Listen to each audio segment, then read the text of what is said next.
Shanti, Shanti, Shanti.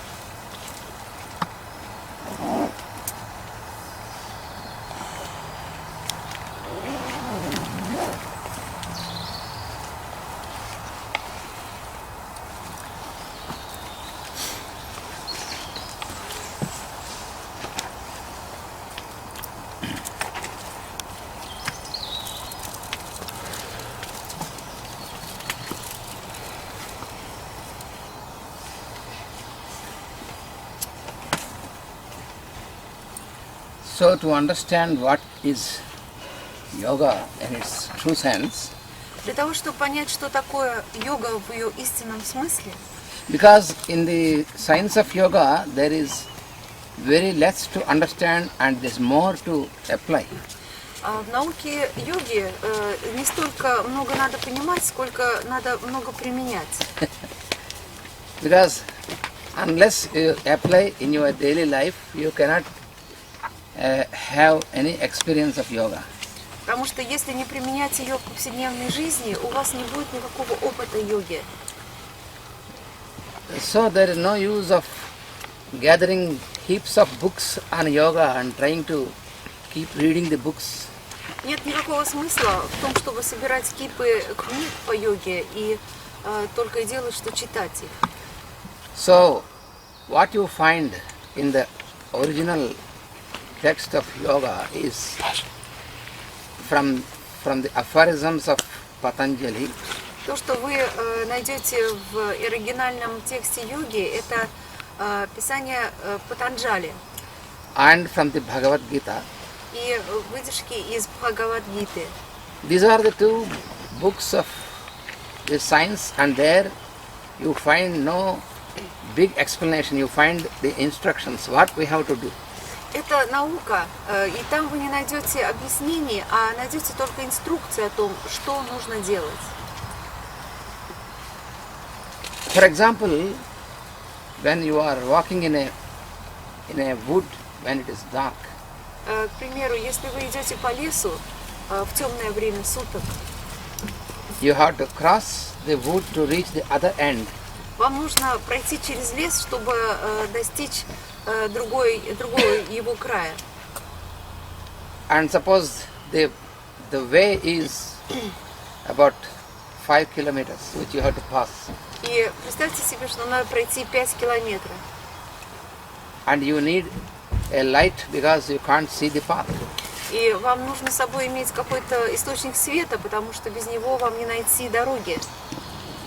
So if you think that you need such a light which can illumine the whole path at a time, А если вы полагаете, что вам нужен такой свет, который может сразу осветить весь путь, but there you are given only a little torch, а вам дается только маленький фонарик.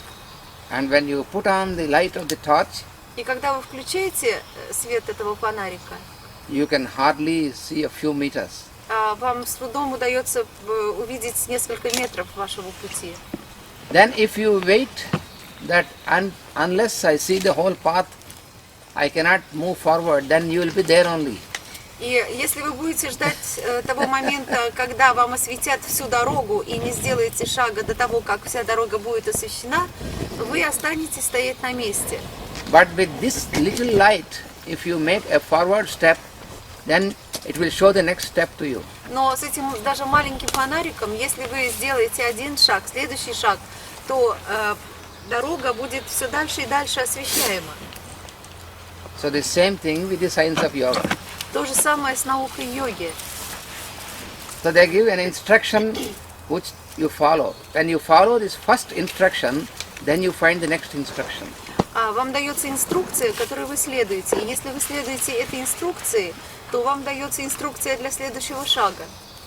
So without following, if you only have an explanation, И если не следовать этим инструкциям и иметь только объяснение, it will be like explaining how to prepare the food when you are hungry. это все равно, что вам будут объяснять, как готовить пищу, когда вы очень голодны. When you are hungry, you must follow the procedure how to prepare the food and then how to take it, and then you are satiated. Когда вы голодны, вам предлагается инструкция, как приготовить пищу, потом вы ее готовите, потом вы ею насыщаетесь, и тогда вы удовлетворены. Your hunger will be satiated only in this manner, and by not making a big explanation or conference about what is hunger, how to prepare food, and how you will be satiated by taking food, or all these things. А ваш голод будет удовлетворен только таким образом, а не посредством присутствия на огромной конференции, где будут выступать докладчики с выступлением о том, что такое голод, как готовить пищу и так далее. Then you will be more hungry. Потому что если вы в голодном состоянии придете на такую конференцию, то вы просто еще больше проголодаетесь. So you will, in the same manner, you will be wasting the whole life by studying this yoga, that is this yoga better than that yoga and all. This is how we waste the whole life, and at the end we achieve nothing. Вот так порой происходит, что люди тратят свою жизнь на то, чтобы изучать такую йогу, сякую йогу. Нет, та йога лучше, нет, это лучше. И так и проходит жизнь. The simple reason is that the science of yoga, in the science of yoga, there is no place for any speculation. Дело в том, что в науке йоги нету места спекуляции. It is just straight and simple application. Это очень прямое и простое применение. I'm thinking now on the work of the United Nations in the last 60 years. It was exactly like this. И вот теперь я думаю о работе Организации Объединенных Наций за последние 60 лет. Вот она примерно в этом и состояла. Now В разговорах. all the countries are crying out, application. В том, что все страны наперебой кричали: применять, применять, применять. We have 174 treaties У нас 174 договора on all, on air and space, on water на and все food, in возможные everything. темы, на тему воздуха, окружающей среды, космоса. Thousands of people were working in thousands of conferences on these treaties. И тысячи людей на тысячи конференций работали над этими договорами и In соглашениями 6 languages, на 6 языках, also Russian. и в том числе на русском. So, but no application. Но никакого применения до And его дела так и не you see дошло. what is going on in the world. И посмотрите, вот видите, что происходит в мире? So, lack of application. Недостаточно применения.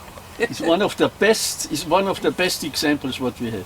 Вот один из лучших примеров о том, с чем мы имеем сегодня дело. They were negotiating 50 years about disarmament. Они 50 лет договаривались и рассуждали о разоружении. Then they discovered that they should use this power for the development of peace. И потом они вдруг обнаружили, что эти свои усилия они должны были затрачивать на развитие мира. All this power for disarmament went into armament. И вся сила, направленная на разоружение, пошла наоборот на вооружение. So, if they would apply all this energy for the peace development, then we would not have this overarmed world now. И если бы они все свои усилия, наоборот, направили на какие-либо договоры о мире, может быть, у нас не было бы такого высоко вооруженного мира сегодня. Now, they want to disarm nuclear weapons. Теперь они хотят уничтожить атомное оружие. Yeah, but this is good. Это хорошо. But they have new weapons now with light and with other technologies. So they are much more sophisticated than atomic weapons. Да, но теперь новая проблема. Мир сейчас вооружен усовершенствованными оружиями, которые используют свет, и водород и так далее. Electronic weapons with which they influence weather. Электронное оружие, которое влияет на погоду. can create everywhere on the planet earthquakes.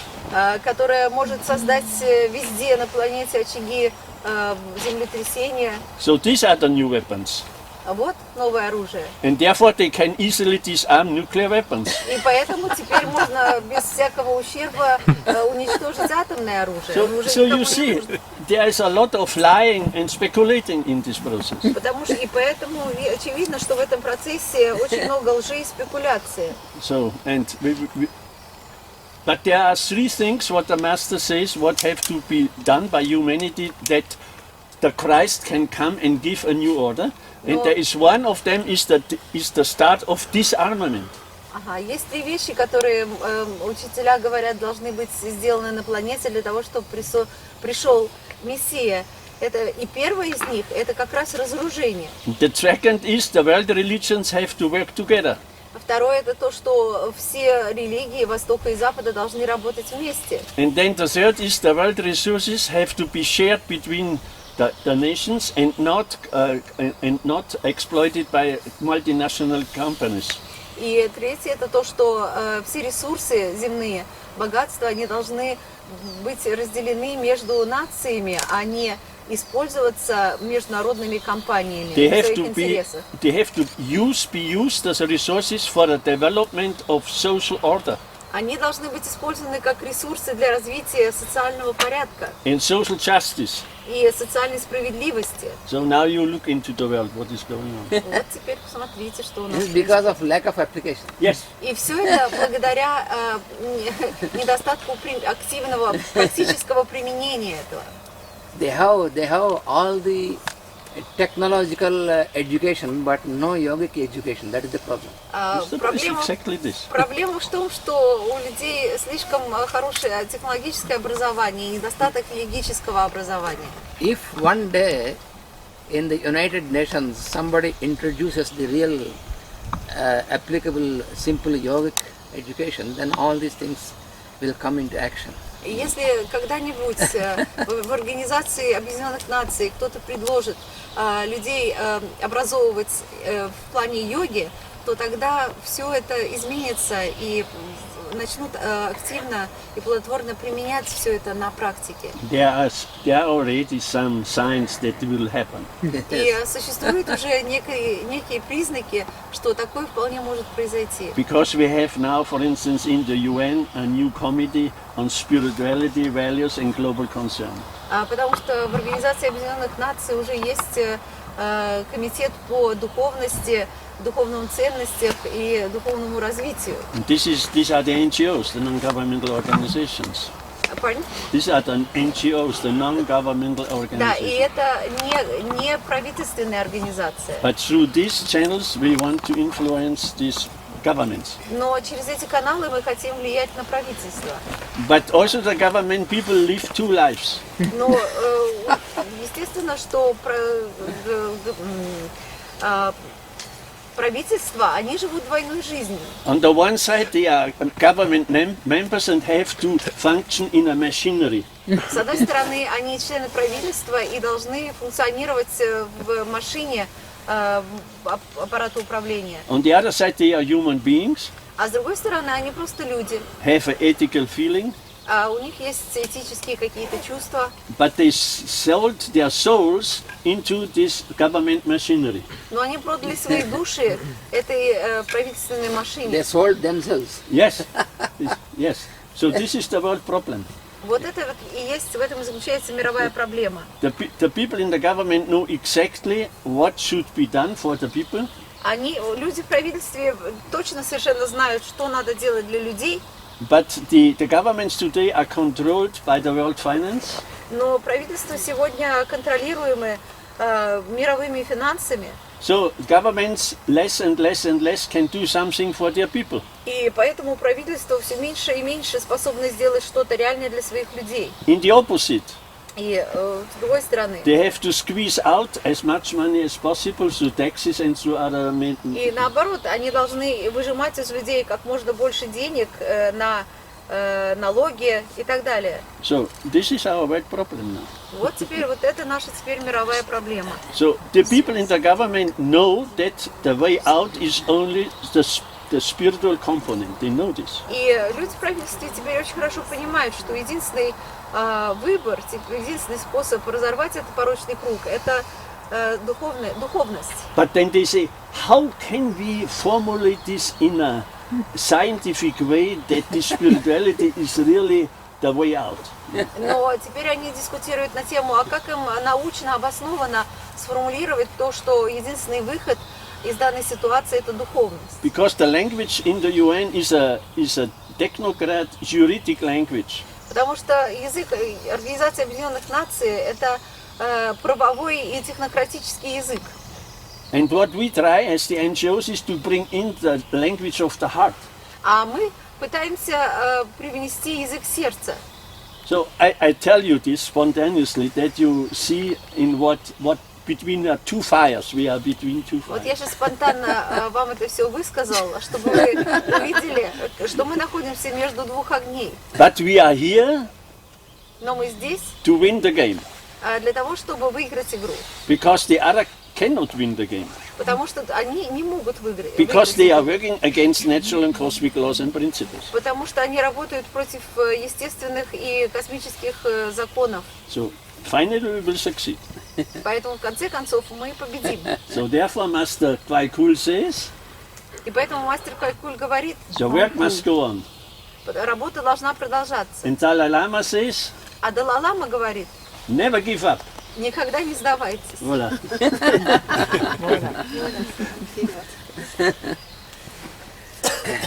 And what Master Pythagoras says is, А учитель Пайтагорас говорит, you reduce the number of fools in this creation уменьшая количество дураков в этом творении, by making yourself wise. уменьшить количество дураков в этом творении можно единственным способом сделать за самому умным. Не умным, а мудрым. Мудрым. Because the so-called leaders, they feel that they have to change the people, they have to bring some change, but they have to bring the change in their own understanding and behavior, and then everything will change. Потому что мировые лидеры, они с большим усердием пытаются изменить окружающих людей. Но все, что им нужно, это взять и попытаться изменить себя. И тогда изменения спонтанно наступят вокруг них. That's what the Lord also says in the Bhagavad Gita. И вот здесь же в Бхагавад-гите Господь говорит, One has to transform himself by himself. каждый должен менять себя сам. So the path is shown to us, Нам показан путь, but it is we who have to make a forward step. но мы сами должны сделать первый шаг. That's very simple. This is like with the nice apple. If you do not bite in, you don't know how it tastes. Да, это так же, как с яблоком. Если его не откусить, то никогда не узнаешь, какое оно на вкус. Master Ike has given a wonderful example in this aspect. И учитель Икей дал очень хороший пример в этом смысле. There was a professor in sugar technology. Был один профессор, который был специалистом в производстве сахара. He can explain you everything about sugar because he made so much of research. Он так много занимался научными исследованиями в этой области, что он мог рассказать вам все, что вы хотите о сахаре. But he never allowed to taste sugar because he was diabetic by birth. Но ему нельзя было попробовать этот сахар, потому что с рождения он был болен диабетом. So he knows everything about sugar, but he never tasted sugar. Он знает все о сахаре, но он никогда его не пробовал. So our life will be like this professor unless we put this into practice. И наша жизнь будет подобна жизни этого профессора, если мы все это не начнем применять на практике.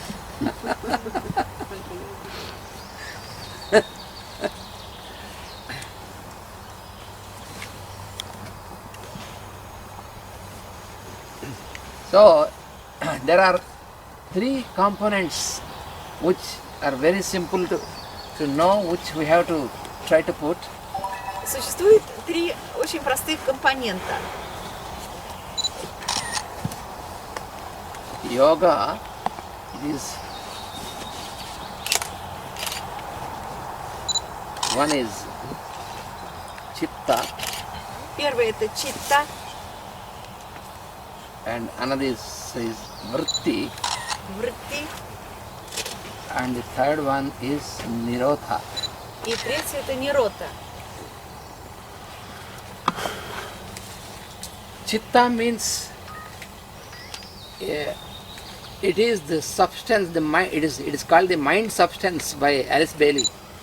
She calls it as mind substance. Читта это субстанция сознания, ума. That means the mind and senses, the activity of mind and senses, the mind and senses put together is called the mind stuff. She says it is the mind stuff. Когда эмоции и ум соединены в одно, это называется вот сущностью ума, субстанцией ума. And vritti means behavior. Врти это поведение.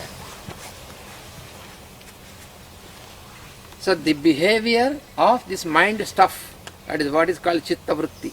И читта врти это поведение субстанции ума. How do you translate stuff here? Stuff means substance. Да, субстанция ума. It is not a material substance, but it is the mind substance on the final plane. Это не, это именно субстанция ума на финальном плане. На тонком плане. On the final plane? Final. Fine. Oh, on На the тонком. finer, на тонком плане.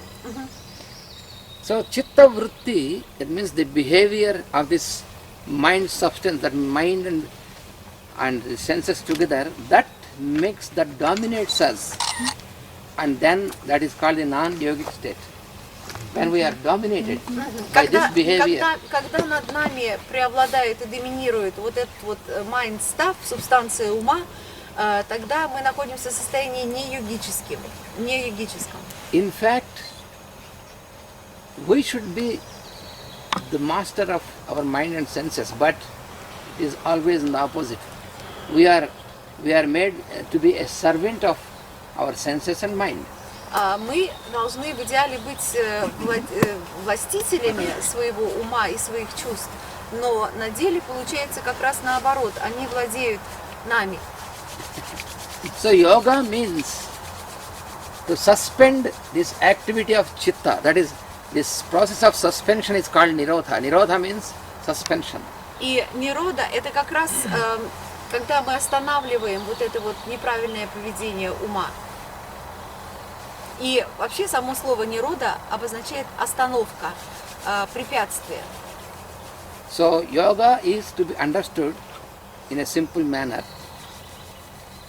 as the state of the suspended state of the activity of this mind and senses.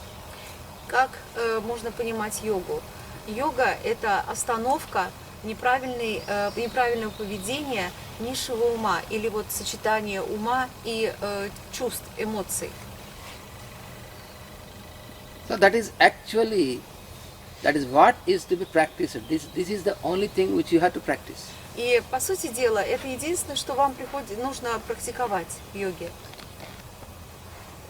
Because in our daily life, when we are not in a yogic way of living, И потому что в нашей каждодневной жизни, когда мы проживаем ее не йогическим образом, we have our innermost center, наш самый глубокий центр, the сущностный, center of our consciousness, центр сознания, and that is the positive pole.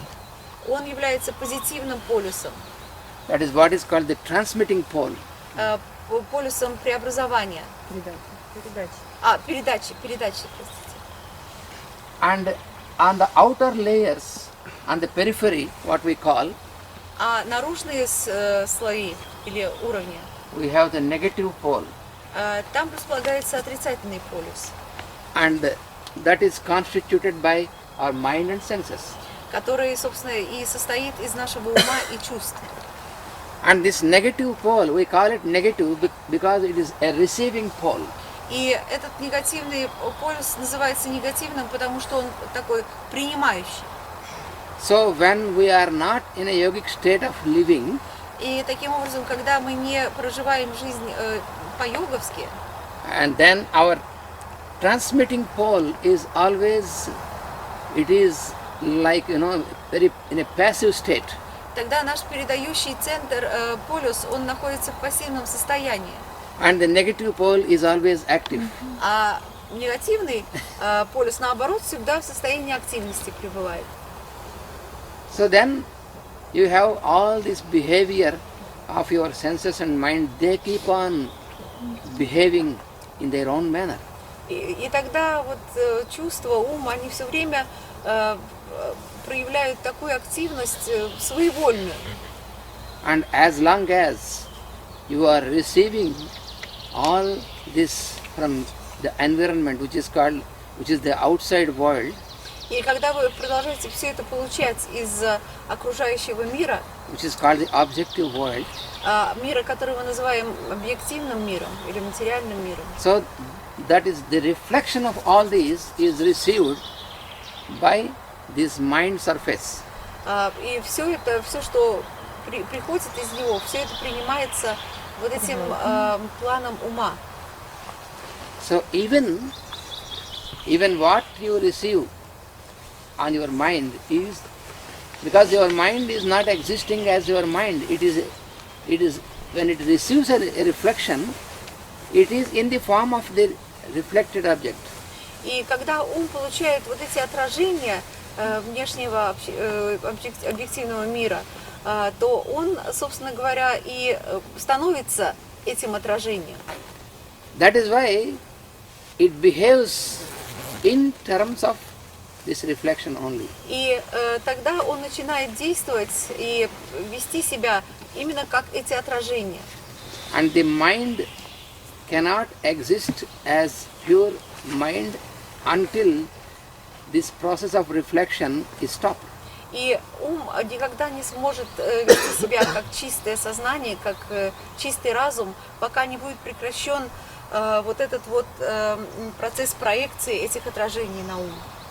So, for example, we know very clearly when you observe a picture, a movie on the screen, Мы знаем очень четко, что когда мы смотрим на проекцию кинофильма на экран, as long as the movie is projected on the screen, пока это кино проецируется на экран, you will not see the screen. вы не увидите самого экрана. We are reminded about the screen because we see all the movie and we get involved in the movie, the person's fighting, the person's doing this and only when this projection stops, then you see only the screen. Мы так поглощены всегда просмотром кинофильма, тем, что там происходит, кто-то дерется, кто-то убегает, что мы совершенно забываем про экран. И экран мы начинаем видеть только после того, как кинофильм заканчивается. So when you are watching the movie, Так что, когда вы смотрите кино, we know how we react. вы знаете, как вы будете реагировать. When somebody is sorrowful and crying, we also start crying. Когда кто-то на экране горько плачет, мы тоже можем начать плакать. And when somebody is fighting, we also feel like fighting. И когда кто-то дерется, мы тоже как бы начинаем кому-то помогать, за кого-то переживать. If somebody is sexy, Yeah, then we he feel is that. Yes. So we are influenced by what is being projected on the screen. Так что мы непосредственно нас влияет именно то, что происходит на экране. As if what is happening on the screen is real. Как будто бы то, что происходит на экране, это все по-настоящему. So in a manner we are very much befooled by this. И в каком-то смысле мы одурачиваемы тем, что происходит на экране. So the screen can be observed as a screen only when you suspend this projection. Еще раз повторяю, что экран может нами восприниматься как экран только тогда, когда кино закончено. So that is what is happening every moment in our daily life. И это именно то, что каждый день, каждый момент происходит в нашей каждодневной жизни. So they, This is why the master calls us the prisoners of the planet. yes, No? Вот. we are the prisoners of the planet. И We are the поэтому, prisoners of the да, planet. поэтому учителя называют нас заключенными планеты. So our whole life, it is made very, very more and more busy and busy. И наша каждодневная жизнь, она превращается в такую суету, она становится все более суетливой и суетливой. We say we are very busy. Мы все время говорим, что мы очень заняты, нам некогда. The meaning of this word busy means, that means your mind and senses are terribly active, while yourself you are not at all active, you are just passive, like sleeping. И что You are это значит? You are imprisoned. Да. Это значит только то, что ваш внешний ум, вот вместе с чувствами, он очень активен, в то время как ваше истинное «я», ваша самость, она пребывает в состоянии пассивности. The center is called the real I am, whereas the mind or the negative pole is the false I am, the proxy it is called. Истинный, наша сущность называется истинным «я есмь», в то время как вот этот ум вместе с чувствами называется фальшивым или ложным «я есмь». And this mind fellow, he tries to dominate and he tries to show us that he is the boss. И наше ложное «я есмь» все время пытается доминировать и показать нам, что вот он и является боссом. So he makes all the instructions from himself without contacting the real boss. И полагая, что он босс, он все инструкции выдает нам сам, не советуясь с настоящим истинным боссом. And we try to act according to that. И мы пытаемся действовать соответственно данным инструкциям. So therefore we are always busy, busy, busy. И поэтому мы все время суетимся. So the life of a person who is busy is comparable to a motor car. You know, you are sitting in the motor car and you have put on the engine and you are giving the accelerator and showing you are going at 120 km speed, and after a few hours when you have observed outside, you are there where you were. So what happened? Your car is just lifted up. Это напоминает ситуацию, когда вы садитесь в машину и заводите машину и жмете на педаль акселератора, и ваша машина показывает скорость 120 км в час, и вы удовлетворенно несете с этой скоростью, а потом, когда останавливаете машину и вылезаете, о боже, что случилось? Вы стоите на том же самом месте. А что произошло? А машина просто немножечко на кронштейне была приподнята кверху. Она не касалась земли. So it is showing such a speed for such a long time, but this distance gained is zero.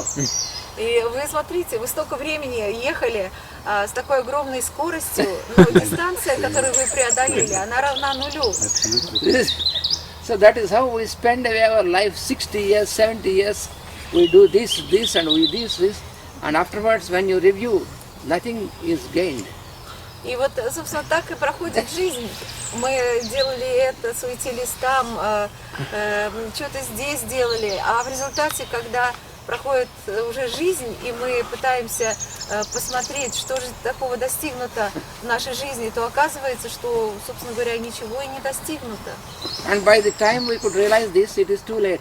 И когда мы наконец это осознаем, бывает уже очень Never too поздно. late. Yes, better late than never. It will be useful for the next birth. But for this birth, Да, но, как говорится, лучше поздно, чем никогда. Если не состоялось в этой жизни, то может пригодиться в следующей. because when you have misused your instrument Потому что если вы неправильно используете свой инструмент for a long time in your life, в течение длительного времени своей жизни, and at a later age when you have realized this, И в более преклонном возрасте, когда вы наконец это осознаете, so this realization will be useful for your next birth. это осознавание, оно может очень пригодиться и быть полезным для вашего следующего воплощения. Because your instrument is already torn away beyond repair. Потому что ваш инструмент для этой жизни, он уже не подлежит починке. You need a new machine. Yes. Да, вам нужна новая машина. But always nature gives a new opportunity, a new machine. Но природа, она всегда дает новые возможности, дает новую машину. But every time we realize at a very later stage. Но каждый раз человек это начинает осознавать уже, когда довольно поздно, на поздней стадии. So that is why it is most important to get into the yogic, the study and apply. Study is a little, but application of yoga, then it makes you perfect and you a very best use of this machine.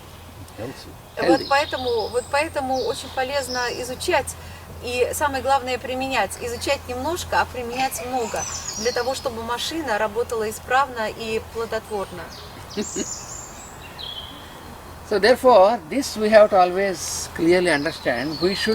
Our aim is to be at the positive pole and neutralize the activity of the negative pole.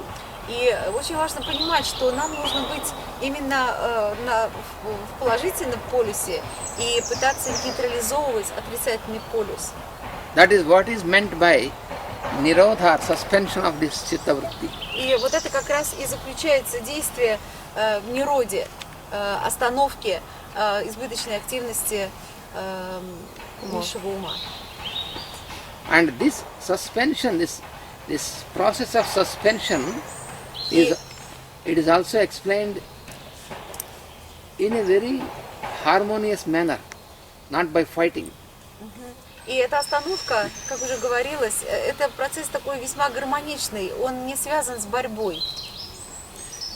And the practice of yoga in this sense is not at all difficult. People think that, oh, it is so difficult.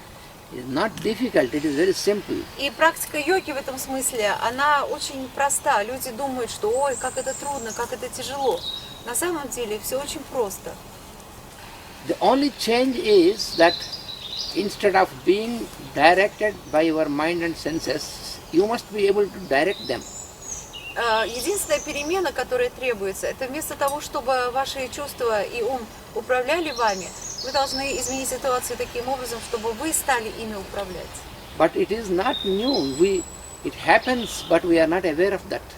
Это ничего нового в этом нет. Это происходит, но мы не осознаем это. Just an example. Пример. The Master Dwarkul proposes that we first learn to observe ourselves. Yeah. Yes. Учитель Дваркуль Джолку. Master DK. Джвалку. Джвалку. Yeah. Дикей. Дикей. Джвалку.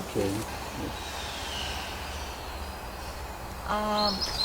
Говорит, что сначала мы должны научиться наблюдать за собой. Shortly Constantly. is called DK. Дикей. Constantly. Постоянно наблюдать за собой. This is the master who has dictated all the literature which came through Madame Blavatsky and later through Madame Alice Bailey. Это тот учитель, который диктовал все, что было написано Блаватской и Бейли. So all the books of Alice Bailey, those are the instructions and explanations given by this master. И все, что написано Алисой Бейли, все это инструкции и тексты этого мастера, этого учителя, Двалкула. So just if we observe, if we just take an example in our daily life. Если мы возьмем пример из нашей каждодневной жизни, Suppose you wanted to read a particular book, предположим, вы хотите прочитать какую-то определенную книгу, then you go to the shelf in which is full of books. тогда вы подходите к книжному шкафу, который заполнен книгами. You precisely know which book you want to read. Вы совершенно точно знаете, какую книгу вы хотите прочесть. then what will you do? Just you will go, you will be observing the other books, but you will locate the book which you need. И что же вы делаете? Вы подходите к шкафу, и вместо того, чтобы отвлекаться на другие книги, вы целенаправленно идете к той книге, которая вам нужна. And then you pick up that book. И тогда вы берете эту книгу. So even though there are many books before your eye, И несмотря на то, что у вас перед глазами огромное количество других книг, but you have instructed your eye to locate the particular book. вы даете инструкцию своим глазам смотреть на совершенно определенную книгу. So your mind, because all the senses, they receive the objects all the objects through the senses, and it is received by the mind, not by the sense organs. Потому что все ощущения, все чувства, они проходят через ум, они диктуются умом. So it is the mind which receives if you taste something, it is the mind which receives the taste. If you smell something, it is the mind which receives through your nose. And if you see something, it is the mind which receives the sight. And all this reception, process of receiving is by your mind only, because the senses are like just the windows. Right.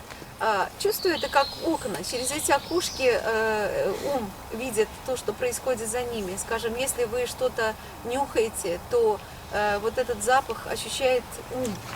Если вы на что-то смотрите, то ум видит вашими глазами. И так далее. То же самое относится ко всем чувствам. So now you know it is possible that you can direct your mind and senses towards what you want to do. И теперь вы знаете, что это возможно, чтобы направлять ваш ум и ваши чувства именно на то, что вы хотите делать.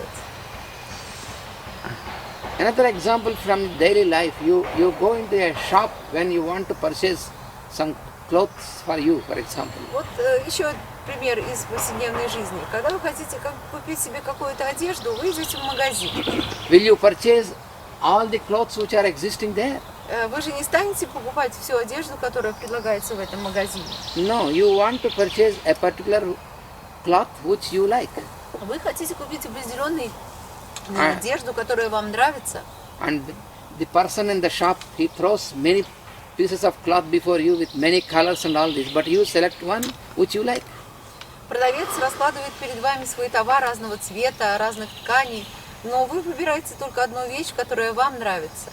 So now that means you have directed your mind and your sense of sight to the particular thing which you like. И это значит что? Что вы направили свой ум и свой взгляд именно на одну вещь, именно ту, которая вам нравится. So this is a proof that it is possible for you that you can direct your mind and senses. И это как раз и есть доказательство того, что вы можете очень хорошо направлять свой ум и свои чувства. But you are not aware of this in the daily life with all these examples.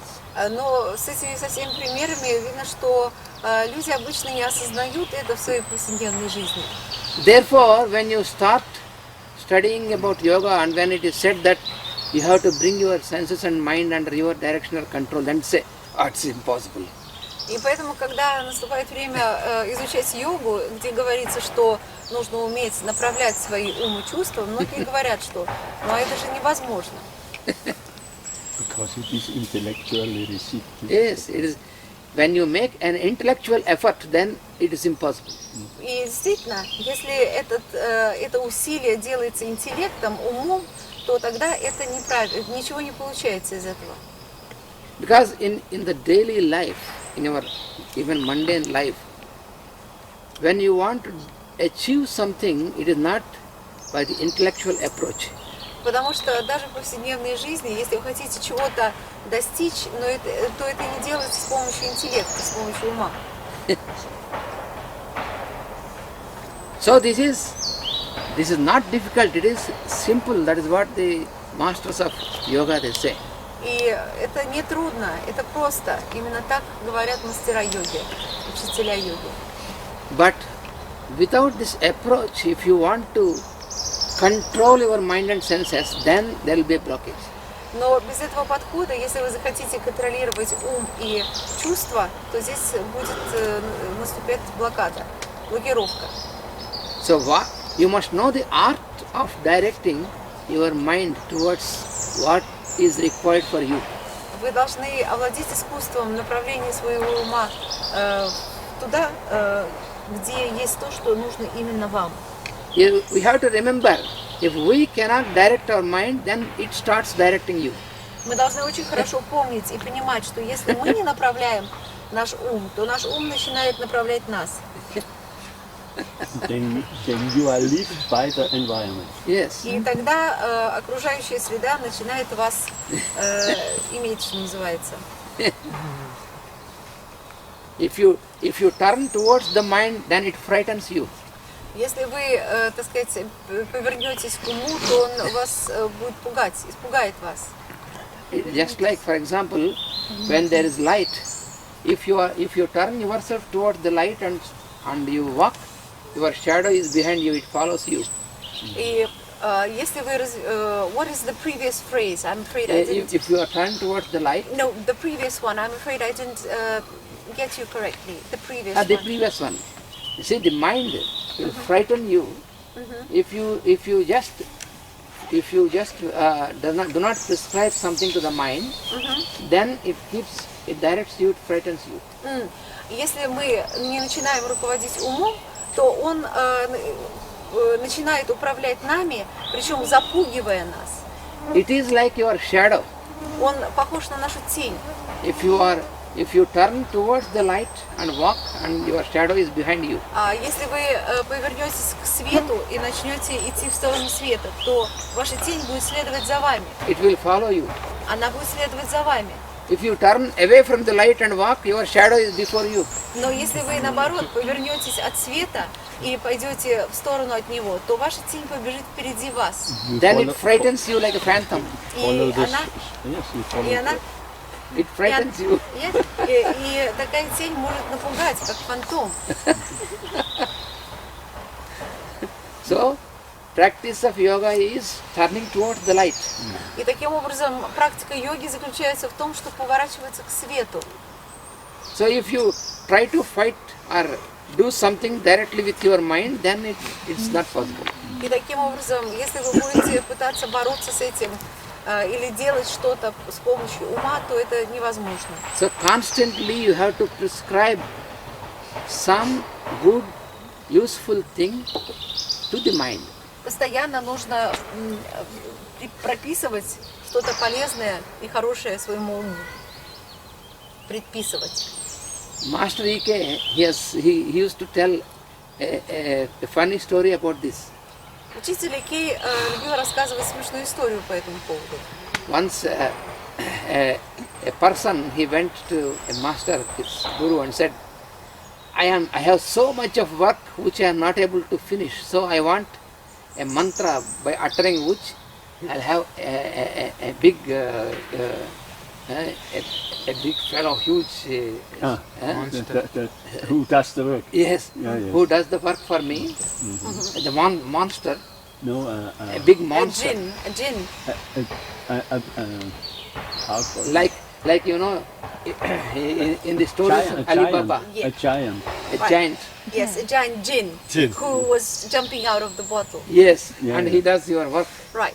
Yeah. So he asked for a mantra. By uttering this, he should be there, and I tell you do this work for me. So he should be available for me. Окей. Значит, к одному учителю пришел другой учитель и сказал, знаете что, а вот помогите мне сделать так, чтобы дайте мне какую-нибудь такую мантру, чтобы я этой мантрой мог вызывать всесильного джина, который выполнял бы для меня ту работу, которая должна быть сделана, а потом, значит, опять исчезал.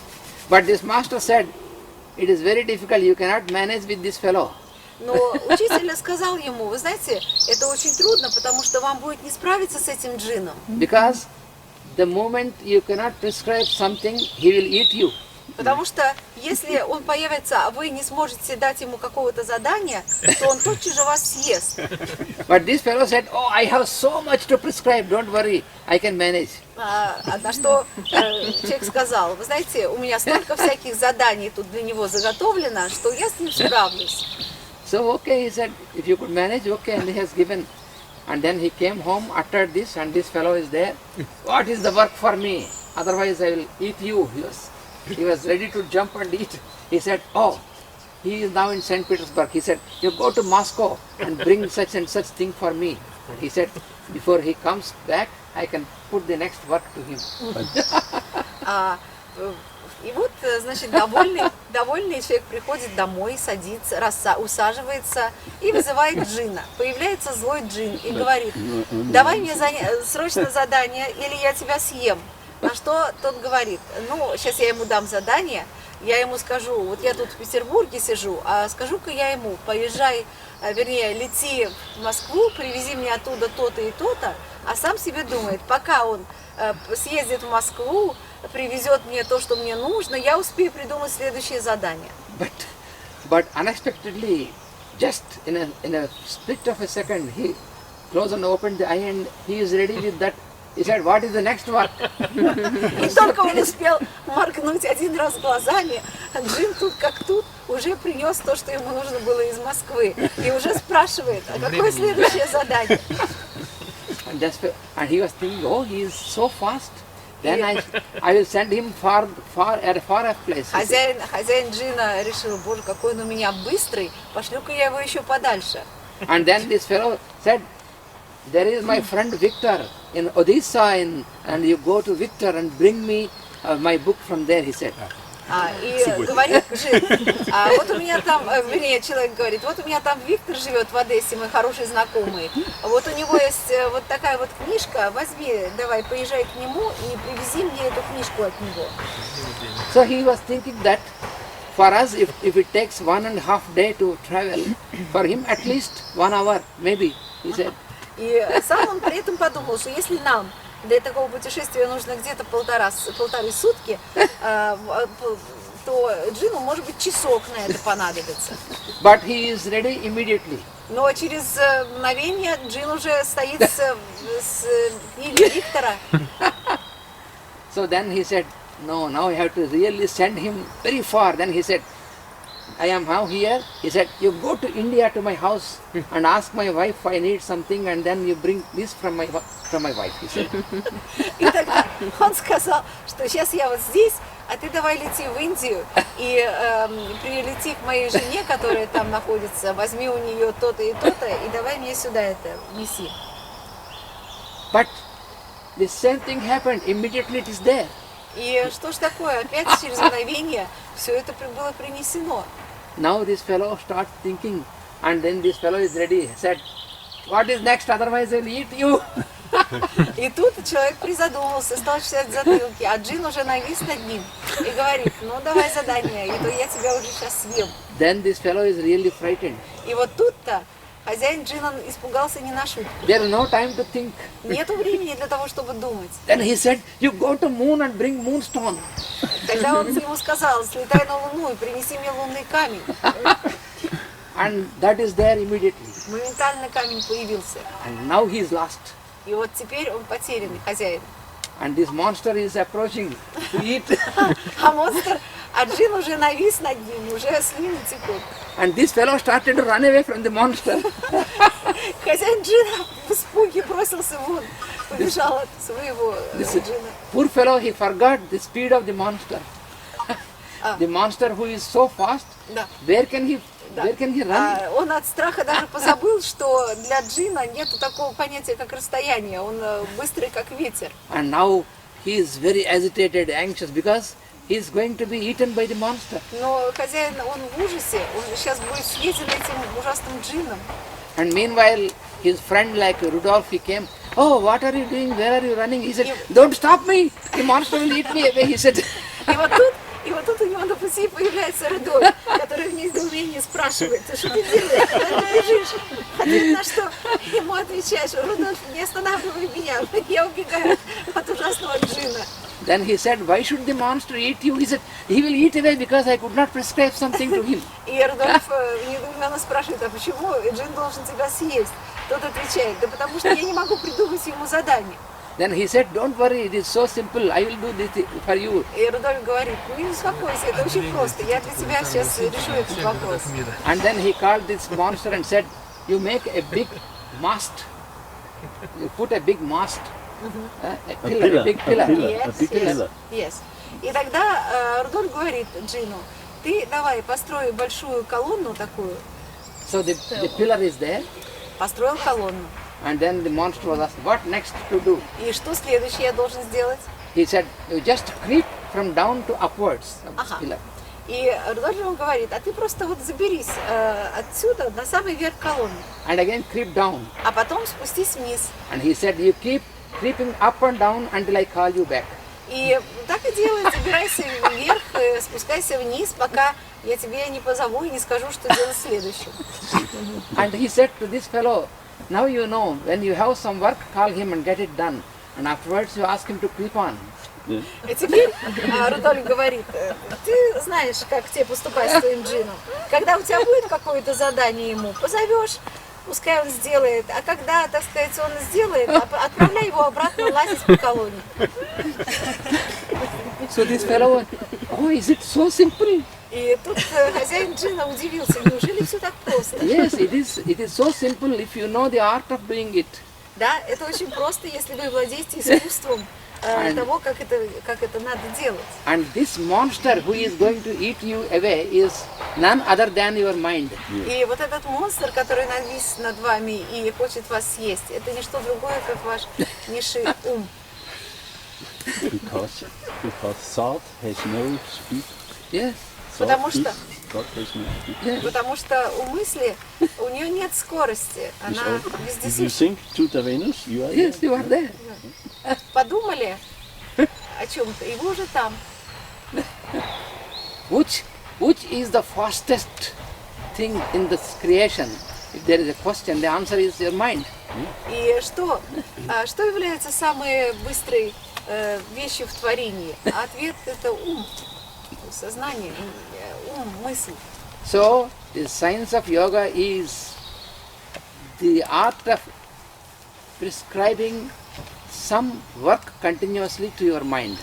И наука йоги заключается в том, чтобы так сказать, не безостановочно прописывать или предписывать какую-то работу своему уму, занимать его какой-то работой. And that work should be a harmonious work, otherwise you will be destroyed by this. И эта работа должна быть гармоничной, или же вы будете разрушены ею. If you prescribe to your mind to make a nuclear weapon, so you want to destroy the others, but you will be destroyed also equally. Это как если вы, скажем, заставили бы свой мозг придумать какое-нибудь атомное оружие. Вы бы разрушили им других, но одновременно разрушили бы и себя. So what you are going to prescribe to your mind should be what is called yajna. И поэтому, We are coming to Yagna now. да, и поэтому то, что вы должны предписывать своему уму, это должно быть ягна. That is what the Lord says also in the Bhagavad Gita. Об этом очень много говорится в Бхагавад-гите. This is what I mentioned in Kiev this year. Yes. Three things Lord has prescribed for the human beings. 3 вещи Господь предписал людям. Where is the thing which is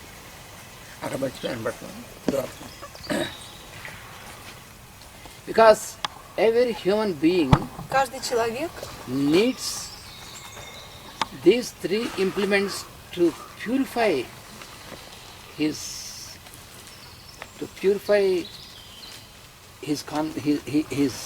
constitution, because the soul is always pure. It cannot be impure. But all around it, what is viewed around it should be purified always. So it is always required, like taking shower. Для своего очищения человеку нужны три вещи, именно для очищения своей, так сказать, конституции, своего тела. Душу не нужно очищать, она всегда чиста, загрязняется только то, что находится вокруг нее. By taking shower, you can clean your physical body outside.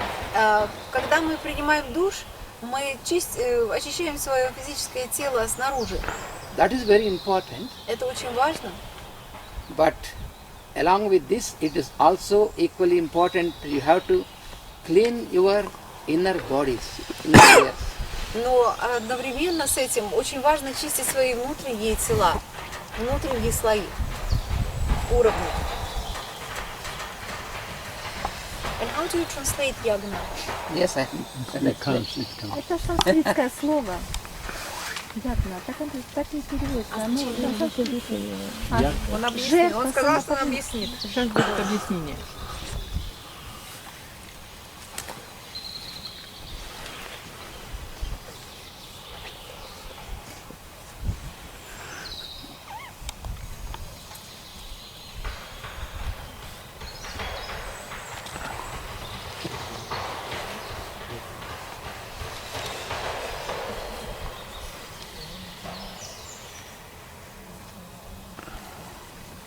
There are three things, one is yajna.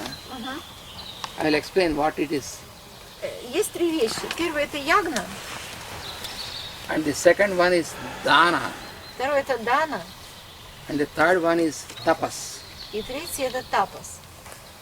The Lord said in Bhagavad Gita that these three are obligatory for every human being to keep himself pure.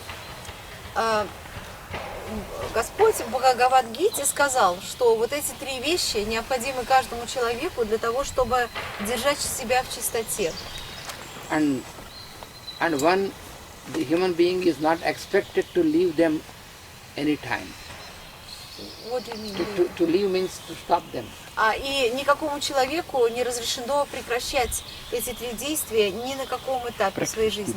Keep practicing. Эти три вещи нужно практиковать постоянно. Because when you stop practicing them, then always what happens is you accumulate impurity. Потому что как только вы прекращаете практиковать это, у вас накапливается нечистота. So once again, in terms of yoga, when you stop transmitting the inner light, then you will be receiving all this from the environment. И с точки зрения йога говорит, что если как только вы прекращаете излучать внутренний свет, вы на себя берете всю грязь, которая окружает вас. Now let us see what are these three. Что вот эти три такое?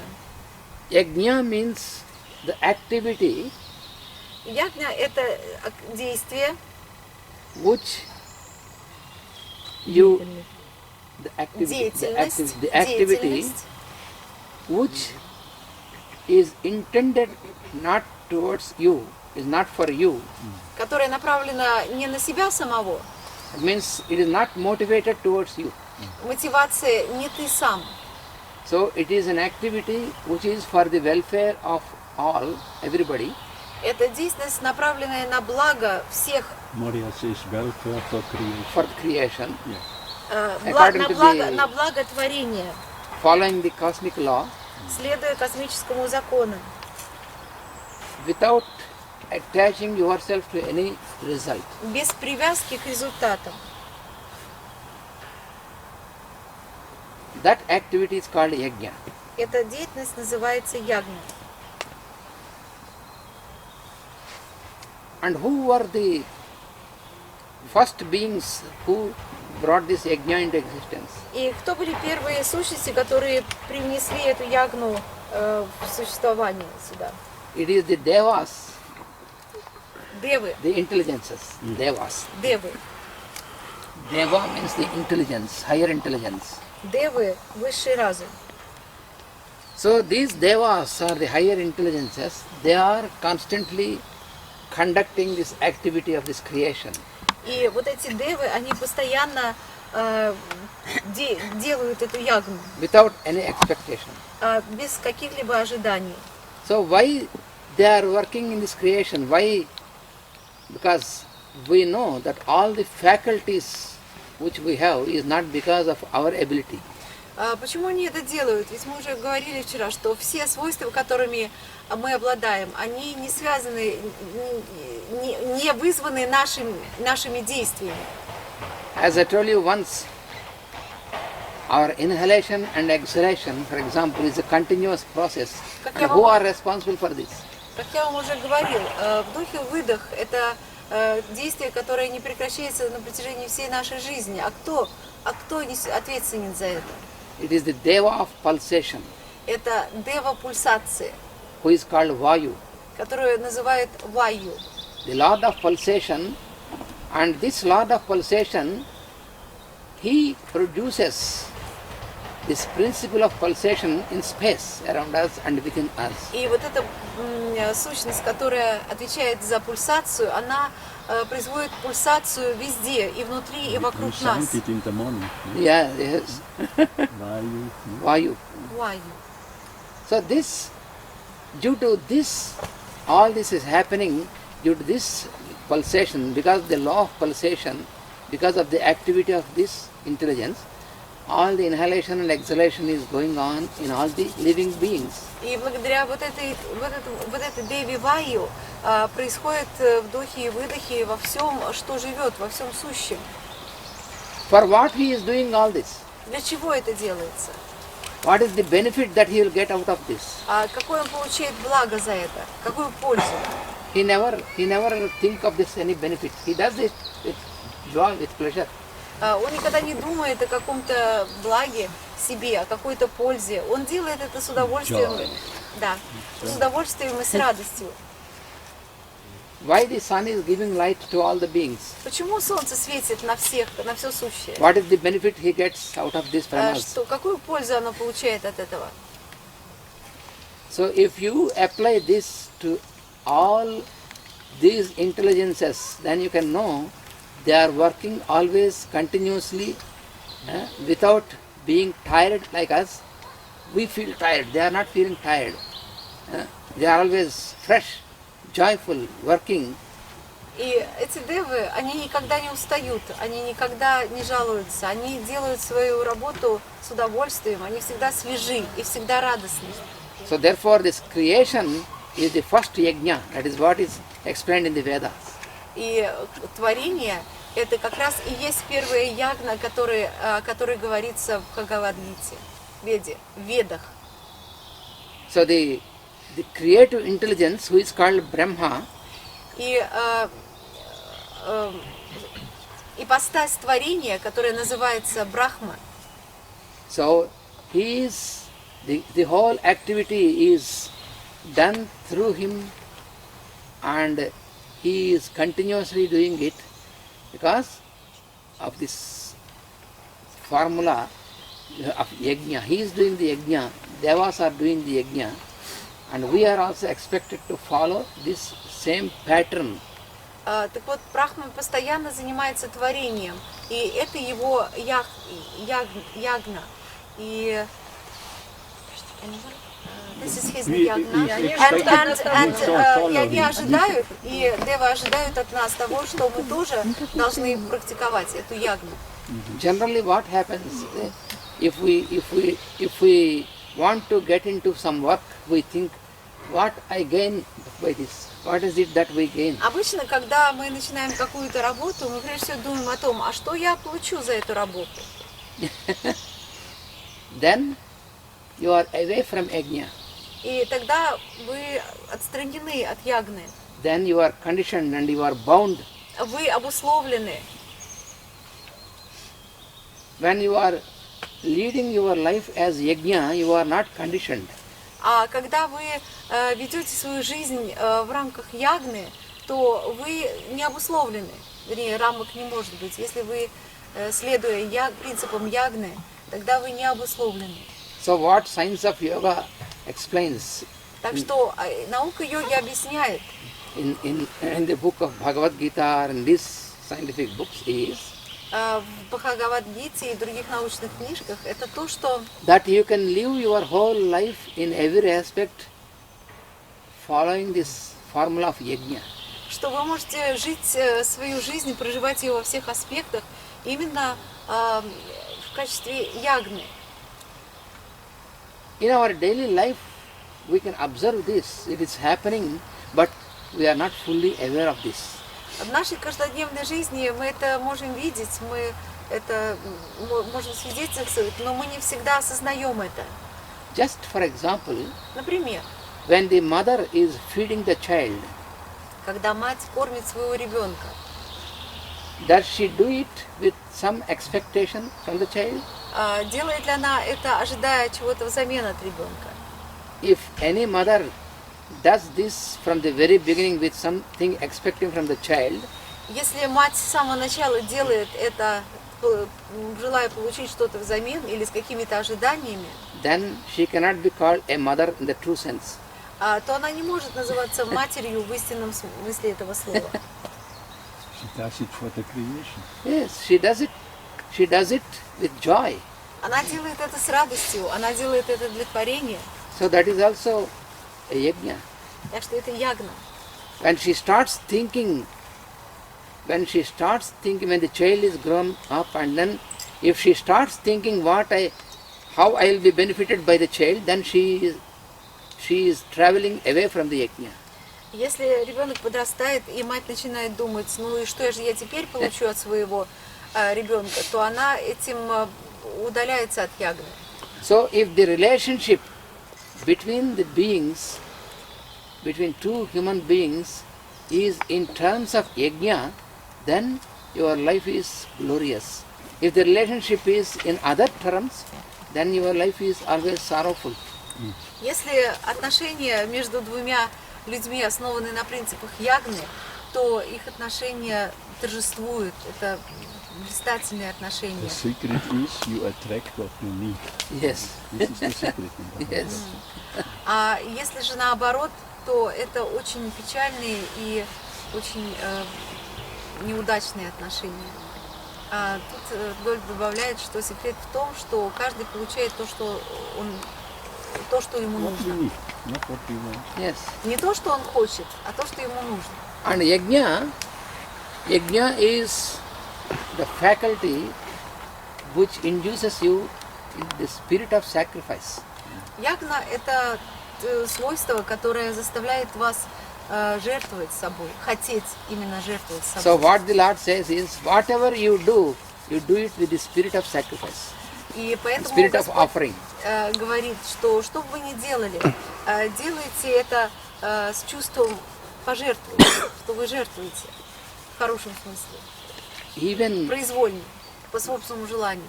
when you are taking food for yourself also, Даже когда вы принимаете пищу сами, if you take the food with the spirit of offering, когда вы принимаете пищу вот с этим чувством благодарности и пожертвования, because if I think I am able to take the food because of my own ability, that is not true. потому что когда вы думаете, что я способен принимать пищу из-за своих собственных способностей, Because there is the intelligence. Huh? то это неправда, то это неправда. Because unless you feel hungry and unless your digestion is perfect, you cannot receive the food. If you put the food inside without this, it will be thrown out. Потому что если вы не голодны, и если у вас нормально работает кишечник и желудочно-кишечный тракт, то вы сможете, если вы голодны и у вас нормально работает желудочно-кишечный тракт, то вы сможете, так сказать, принять пищу, и она будет усвоена. Но если вы, наоборот, не голодны, у вас полный желудок, или у вас не работает желудочно-кишечный тракт, что бы вы в себя не положили, все это будет выведено обратно. So it is the work of the devas who are working in you. Так что это работа дев, которые работают в вас. So they create the sense of the need of food, and then only you are able to take the food. И они создают у вас ощущение голода, потребности в пище. И только после этого вы можете принять эту пищу. So if you remember this before taking the food, И если вы будете помнить об этом до того, как будете принимать пищу, then if you realize, if you with a spirit of offering, if you feel I am offering this food to the devas who are working, and then if you take the food, then that food is properly assimilated and you will receive the real energy. и только тогда, когда принимая пищу, вы помните о том, что вы вы предлагаете ее или жертвуете тем девам, которые работают в вашем теле для того, чтобы эта пища переваривалась. Только тогда эта пища действительно будет правильно усваиваться вашим организмом и приносить вам благо. So then you are fulfilling the need. И таким образом вы удовлетворяете своим потребностям. Otherwise, if you feel that, oh, I am just taking the food for my pleasure to fill my belly, then you are not fulfilling the need. You are trying to satisfy your desire. И если же вы, наоборот, пытаетесь засунуть в себя еду, не испытывая никакого голода, а делая это для удовольствия, то вы нисколько не удовлетворяете свои потребности, а наоборот, потакаете своим желаниям. So the process, the phenomenon of taking the food is the same, but the attitude is different. Смотрите, процесс приема пищи тот же самый, но отношение к этому очень разное. So you are expected to develop this attitude of yajna in every aspect of your daily life. И от вас ожидается, что вы будете следовать принципу ягны в каждом аспекте своей жизни. Then you are perfectly in communion with the devas. И тогда вы находитесь в абсолютном согласии и соединены в своих усилиях с девами. That is what the Lord says in the 4th chapter. You try to cooperate with the devas, they are ready to cooperate with you. Здесь как раз об этом Господь говорит в 4 главе. Он говорит, что если вы готовы сотрудничать с девами, то они совершенно естественно, давно готовы сотрудничать с вами. So when everyone in the society learns this, knows this and practices this, then there is no place for all the chaos what you find now in the world. И если все члены общества когда-нибудь это поймут, усвоят, осознают и будут применять, то в обществе будет гораздо меньше хаоса. So there will be a good harmony in the family, there will be good harmony in the society. Будет прекрасная гармония как в семьях, так и в обществе в целом. So yajna is so important to purify ourselves constantly. Ягна очень важна для того, чтобы очищать себя постоянно.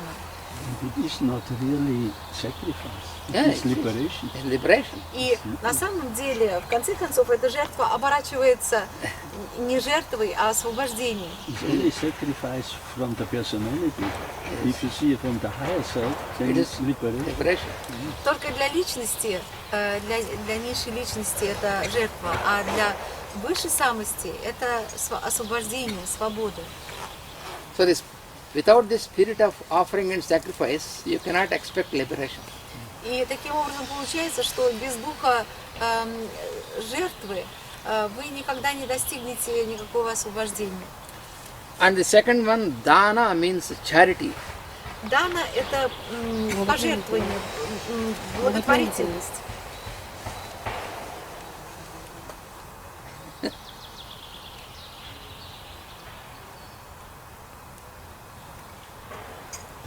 Also this deep secret of food, what Blavatsky says, that every atom goes through or goes through the experience of a human being. Yeah. So this is also being related with the food and the Yes.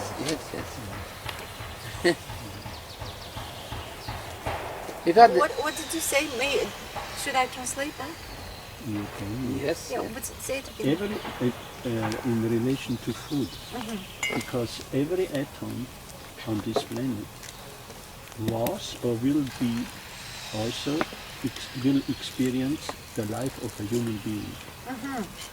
Yeah? Therefore, food should be also seen. We give the possibility of the atoms coming into a microcosm to experience human life. Who said that?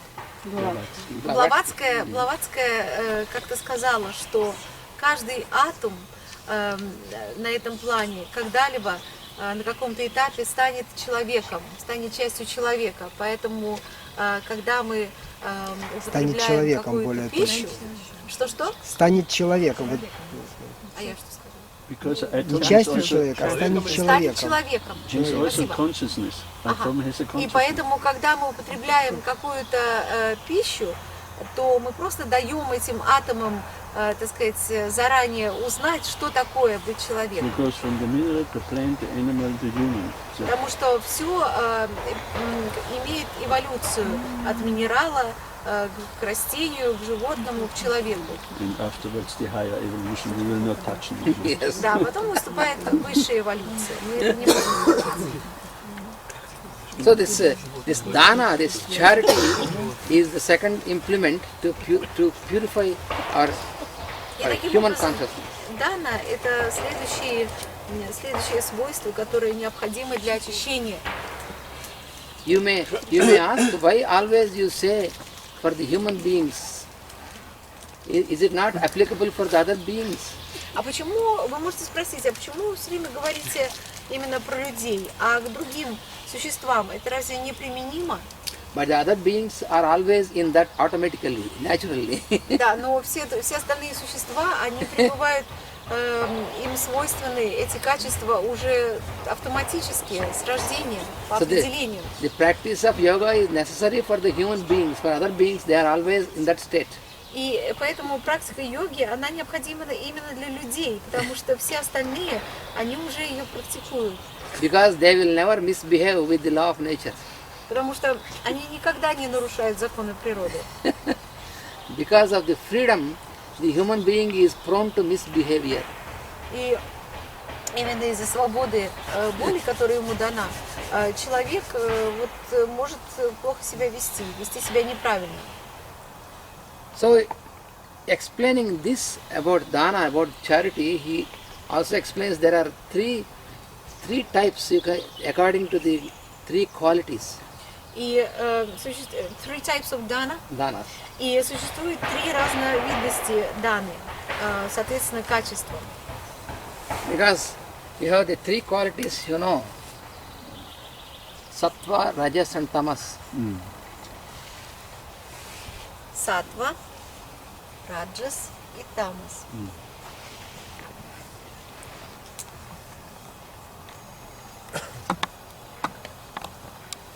It is only the charity associated with sattva that can keep you liberated. И только благотворительность саттва может обеспечивать вам свободу, освобождение. И оставлять вас в состоянии освобожденности. For example, if I found that Rudolph has made some charity and then everybody appreciates him, then I feel, then I want to be more appreciated and I want to, with a spirit of competition, I make a charity to show more charitable than him.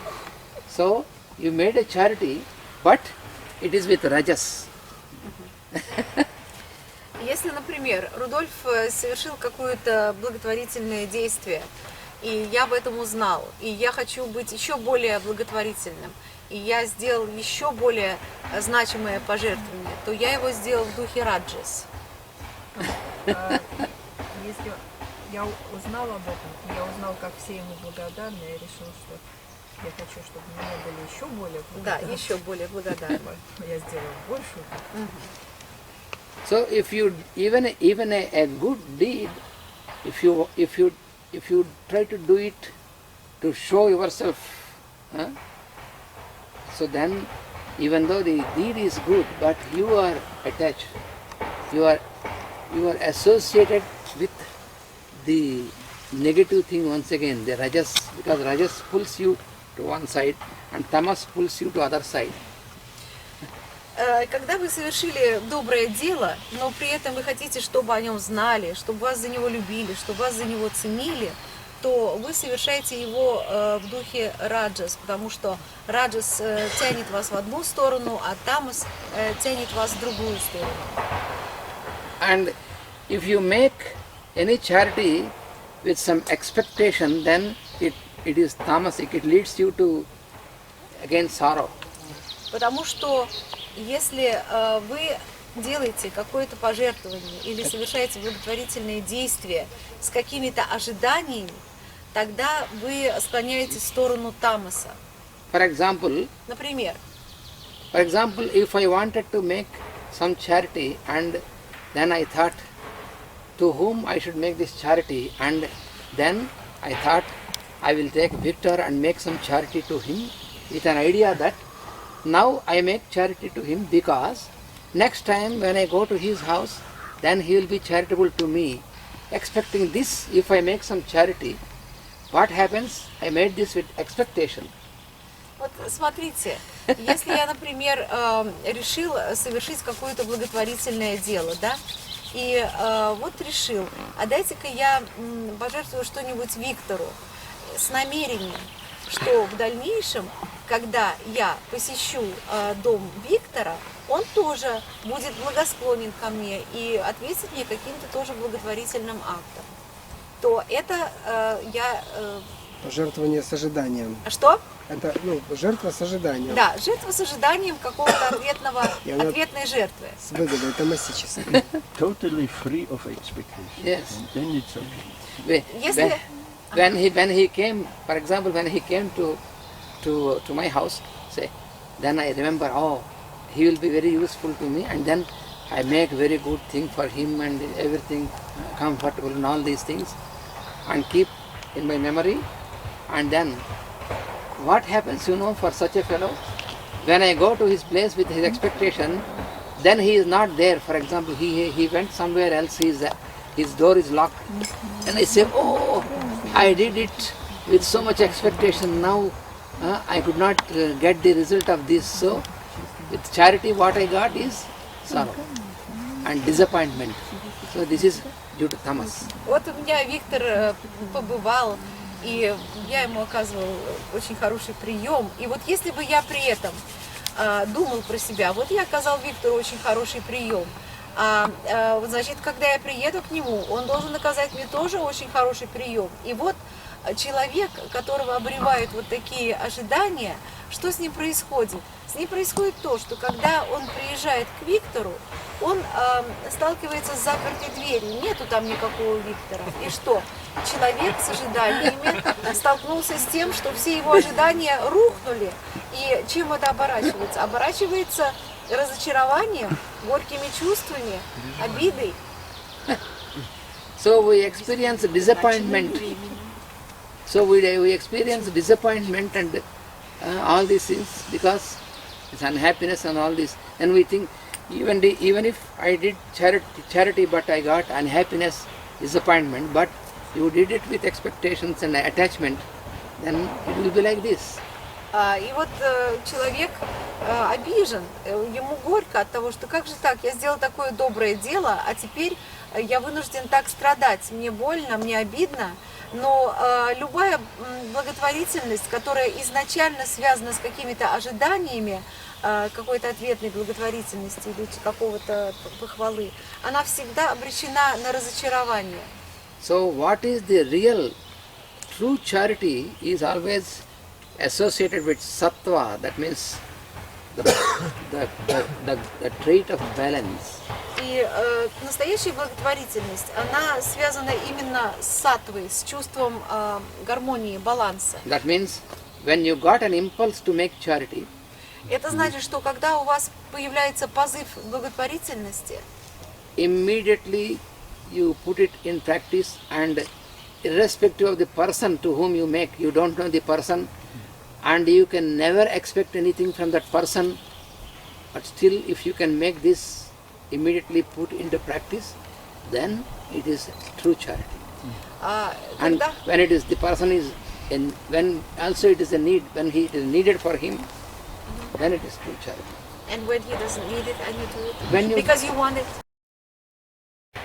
If you are not doing this for a needy person, what is the use? Also.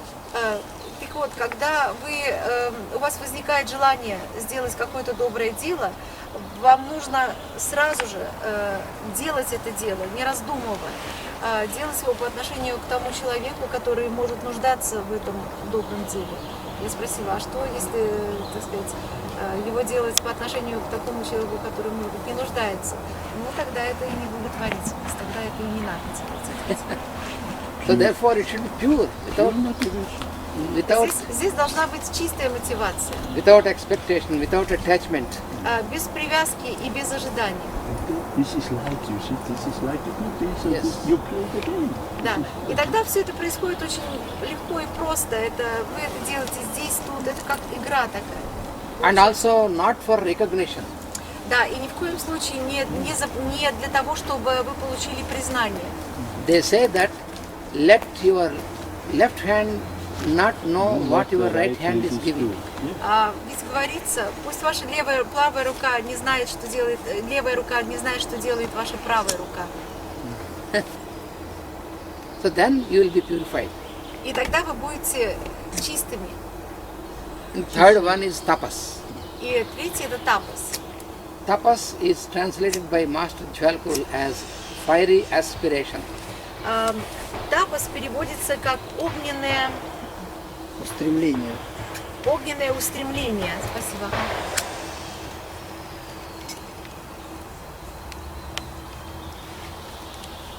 And how do you translate rajas? Rajas. Rajas. Rajas is activity. Tamas is inertia. Ага. Tamas is fiery No, aspiration. tapas. That is tapas. Ah, Tapas, we are one level higher. This is tapas is higher. The tapas. Fire is good. In Tamas, this is the subdivision of Dana. right. Yeah. Tamas is subdivision. Sattva. Inertia. And how do you translate sattva and rajas? Rajas is activity. Activity. And sattva is equilibrium. Sattva is equilibrium, poise. Саттва переводится как равновесие, а раджас переводится как Активность. активность. Что? Activity in Tamas. Раджас, активность, тамас, инертность. Тамас. Rajas is Инерция. Inertia. tamas is inertia. Тамас это инерция. Инерция. Инерция. Инертность. It will be mixed up Равновесие Tapas and саттва. Tamas. Oh, yes. Инертность. Yes. Инертность. Tapas is fire is pure. Sattva is poise. Ленность. Rajas is activity. Раджас активность, и тамас это And tamas is inertia. инертность. Инертность.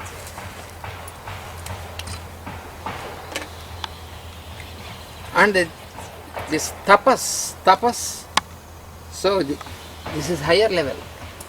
Тапас Тапас. это самый высокий уровень. So tapas is the fiery aspiration. Это огненное устремление. And the tapas is also once again on three levels. On the physical level, На физическом уровне so tapas on the physical level is using your physical body тапас использует ваше физическое тело once again for the welfare для, of others, Pardon? for the welfare of everybody. Для блага всех. На Without, общее благо. so you are given a physical body not just merely only for you, to live for you. Вам дано физическое тело не только для того, чтобы вы проживали в нем сами.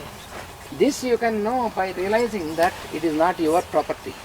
И вы это должны понимать, понимая, что тело это не есть ваша собственность. In the beginning, Вначале it will be difficult to accept this. это очень трудно принять. But it is a fact, it is not our own property. Но это факт, это не наша собственность. You get it when you come to earth. Yes, you are given. Yeah.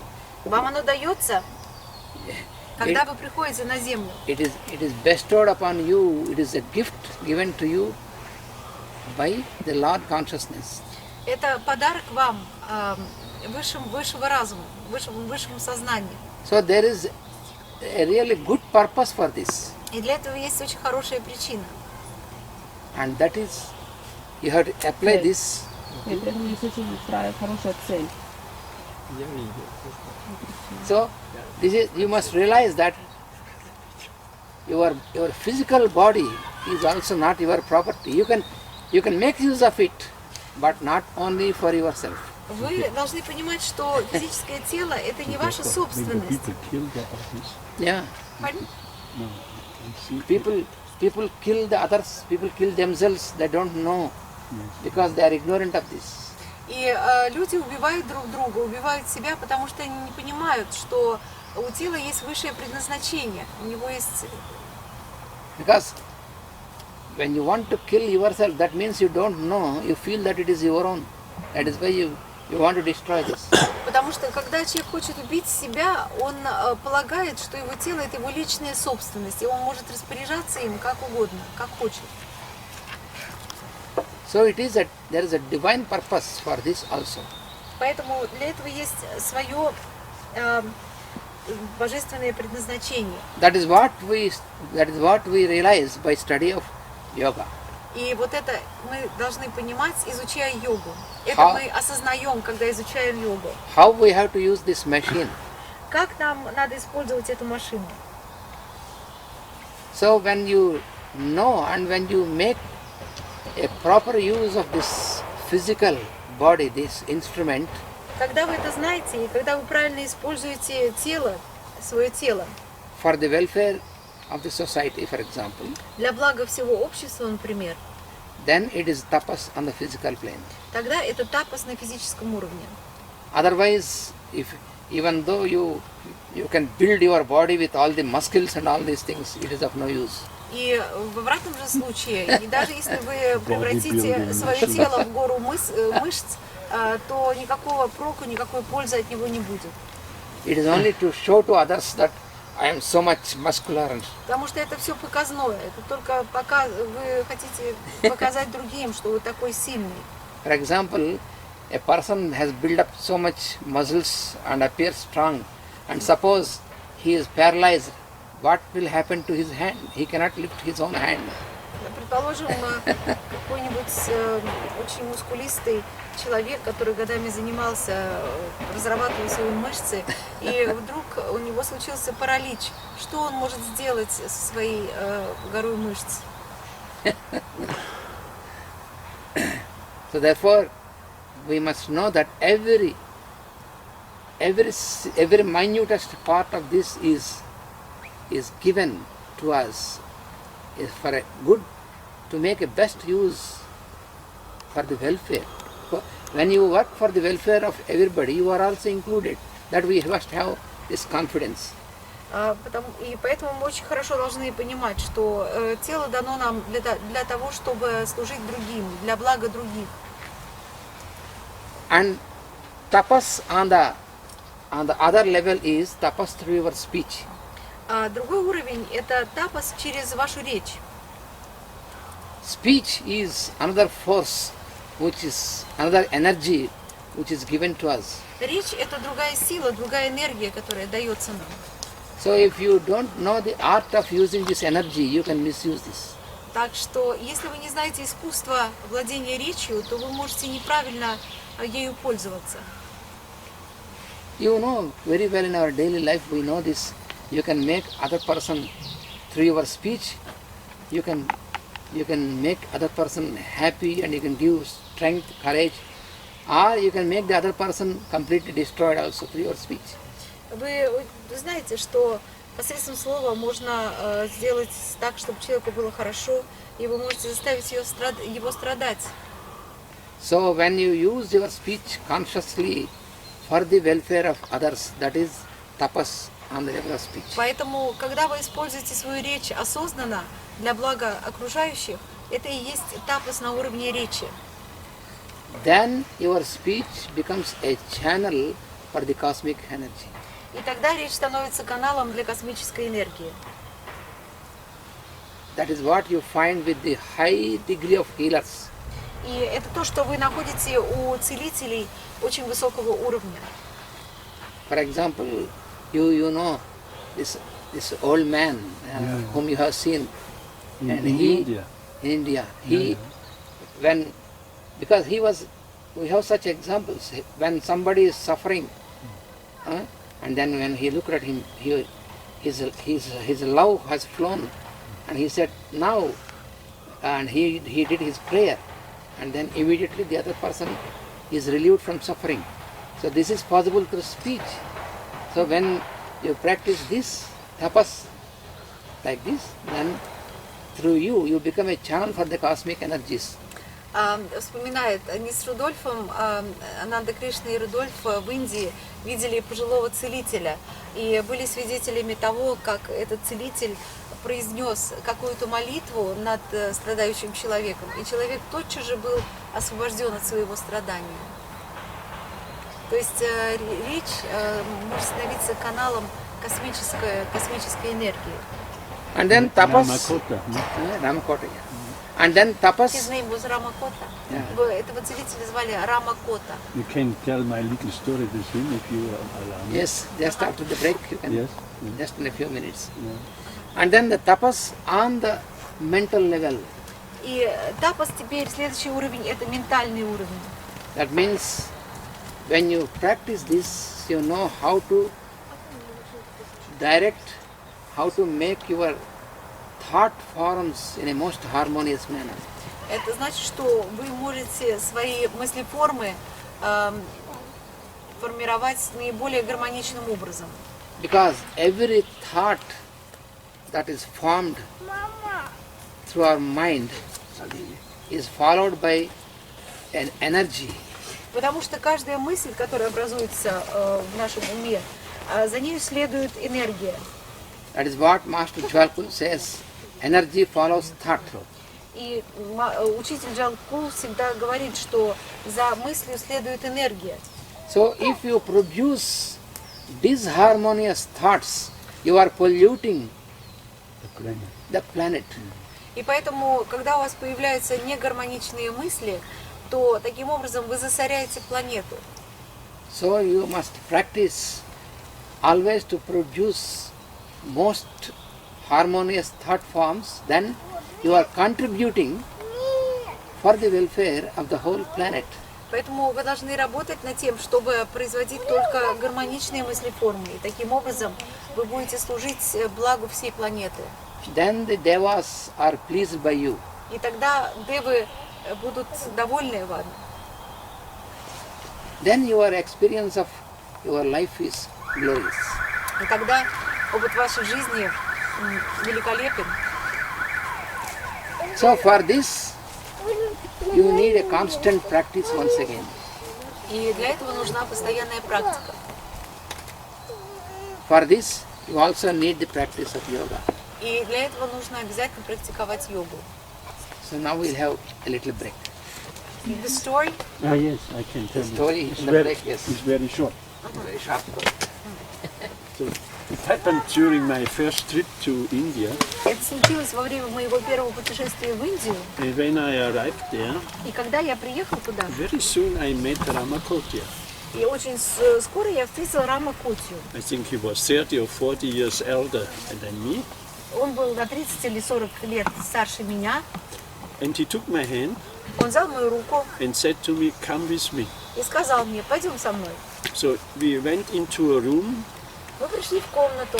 There were children and women there and men. Там были и мужчины, и женщины, и дети. And all these people expected from Ramakotya healing. И все ожидали исцеления от Рама Котьи.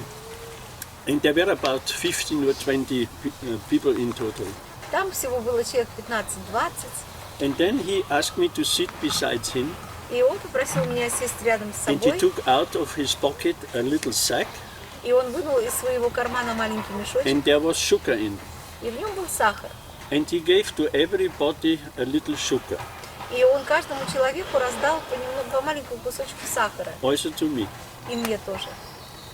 And then he said to me, И потом он мне сказал, and gave me the sack, дал мне мешочек, give also some sugar to me, И сказал мне, Because- и мне дай кусочек сахара, because also me, I need some sweetness in life. потому что мне тоже нужна сладость в моей жизни. So this was a group sharing. It was very symbolic. Это было такое групповое, And he healed, in this process he healed. и вот этим процессом он исцелял людей. No, the people were not healed by the sugar, but this was the medium. Да, они, конечно же, люди не исцелялись именно сахаром, но он был посредником вот этого процесса исцеления. It is, this what we just said, it is the mental capacity of a healer like this То, о чем мы сейчас говорим, это вот ментальная способность целителя такого уровня. to spend this energy for the healing or for the healing of the other. Использовать эту энергию свою для исцеления других. This is in the simplicity is overwhelming if you experience something like this. И вот эта удивительная простота, когда видишь такие вещи. But once again, this is the cosmic law: energy follows thought. И это космический закон, что энергия следует за мыслью. Okay, this is the whole story. Вот вам история. Just another incident about this healer. Еще одна история, связанная с этим целителем. You know, we used to work because he was quite elder in age, but he was always very joyful, friendly with all of us, and then we used to go to the places where people need healing. Together we used to work. With this healer. Yes. Было время, когда мы работали с этим целителем, он был намного старше нас. Мы ездили по местам, где людям нужно было помочь со здоровьем. So this healer, he used to just invoke the master CVV, and then give some sugar or some holy ash to heal as a medium. Да, этот целитель просто призывал учителя CVV и как медиум, пользуясь его энергией, давал людям кусочки сахара. And there are also few doctors also from the hospitals, from the government hospitals, who joined us in this process. С нами также ездили несколько докторов из государственных учреждений лечебных. And then every morning and evening we used to do the same meditation what we do every day. И каждое утро и каждый вечер мы делали ту же самую медитацию, которую мы вот сейчас делаем. And when these doctors came to him, he used to ask, now today, how many patients are there in a very bad condition in the hospital who could not even take food? И каждый раз, видя таких докторов, он спрашивал, скажите, пожалуйста, а сколько сегодня у вас таких очень тяжелых больных, которые даже не могут принимать еду? And he asked these young doctors to go and identify them. И он просил докторов пойти и вот определить, кто вот эти, кто такие больные, кто они, где они. And then he said, now you know, they are not able to take food even, so they need food now. How? И вот говорил докторам, ну вот вы знаете теперь, что эти люди не могут принимать пищу, но они же нуждаются в этой пище. Как быть? And then he said, let us apply now the process of transference which he learned also, he got from his master.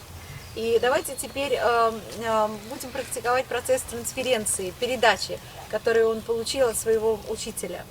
And he instructed us, the doctors and us, and then said, before we sit in this prayer meditation, you take some food with an intention that it should reach them and come on the prayer.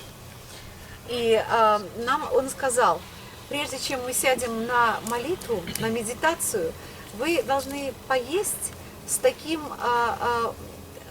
намерением, чтобы еда, которую вы съели, достигла организмов этих людей и усвоилась ими. And then we followed his instruction. Then we took food, and then we were sitting with him in the meditation, and then after his meditation, half an hour, 45 minutes like that, then he said, the doctors, you go and you observe the patient, ask them how they feel, then they confirmed many times that now we feel that we received food, but they have orally it is not possible for them. But they said now we feel better. And we, the persons who have taken food, we feel hungry again because it is emptied. So it is inexplicable by normal science. Right. А дальше получилось вот что. Мы сделали все, как нам сказал учитель. Мы пошли поели вот с таким намерением, что чтобы эта пища усвоилась телами вот этих несчастных больных. Потом мы сели, помолились и помедитировали. А потом учитель сказал докторам: а теперь идите и проверьте, как поживают эти больные. Доктора сделали это, и все как один больные сказали: у нас такое ощущение, что мы очень плотно поели, хотя по определению они никак не могли поесть, но вот у всех было такое ощущение. Вот как это объяснить? Как объяснить такую трансференцию, такую вот передачу, непонятно по каким каналам? При этом те, кто ел, Да, спасибо. А при этом те, кто ел, они наоборот испытывали уже сразу же чувство голода. Как у нас там, если доктор сует, то и больному легче, да? Скажите, может, а у нас дома есть такая пословица. We have a saying: if the doctor is not hungry, then the patient feels better. Meaning that the patient must feed the doctor. The doctor will do something for you. So this is not a miracle. Это не чудо. So when you are submitted to the cosmic laws, and when in your life you follow the cosmic principles, it's possible. Когда вы подчинены космическим принципам и когда вы им следуете, то такие вещи становятся возможными. But he used to instruct us never do it for curiosity or to prove this.